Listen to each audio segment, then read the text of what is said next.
waƙa ta Nura M Inuwa da kuka saurara mai taken a daɗe ana yi sai gaskiya.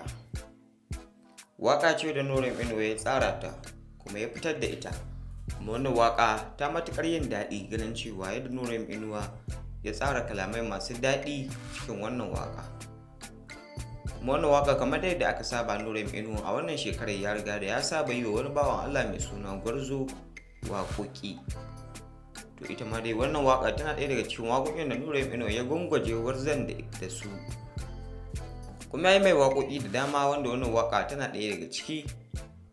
To mai saurare, idan yau ne farkon ziyartar ka wannan channel ɗin tamu, kar ka manta ka danna mana subscribe sannan ka danna alamar ƙararrawa domin sayar da ka da zarar mun ɗora sabon bidiyo. Kuma kar ka manta wannan waƙa da muka sako muku a yanzu ɗan taɓin gishiri ne, wanda idan kuka biyo mu zuwa tsakiyar bidiyon za ku saurari wannan waƙa kuma saurari har inda ba ku ji ba a cikin wannan waƙa. Domin tabbas na tabbatar da cewa masoyan Nura M Inuwa wanda suke tare da mu a daidai wannan lokaci na tabbatar da cewa za su ji daɗin sauraron wannan waƙa ta su wadda za mu sako muku.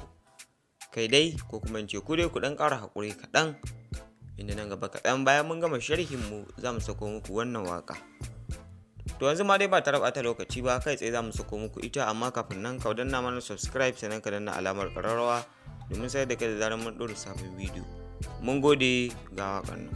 Zo da juriya magi ya kasa ɗanɗanon miya, ɗawi suka fi su kwalliya. Gwarzo muna ƙara godiya, ɗan gwarzo bango na dingina, wata ni'imar sai da damina, bangon su gaza mu ɗanɗana, bijimin kada ka fi dorina. Gwarzo barka dai da safiya.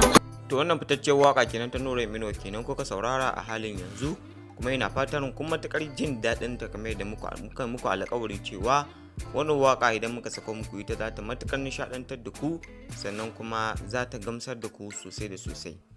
Kasantuwar cewa Nura M Inuwa a halin yanzu ya ƙi sakin album ɗinsa na shekarar 2022, inda ya fitar da wani hoto kuma ya yi sanarwa cewa zai saki wannan album ne a shekarar 2023, inda mun riga da mun kawo muku wannan rahoto da ya bayar, inda kuma a ƙasan wannan hoto da ya ɗora a shafinsa na Instagram ya rubuta kamar haka zai fi mana ko, wanda wannan magana mun riga da mun yi muku fashin baki a kanta da ma dai abin da yake nufi da wannan magana da kuma irin comment da kuma ra'ayin mutane da suka bayyana game da wannan magana tasa ko kuma wannan hoto na album ɗinsa na shekarar 2023.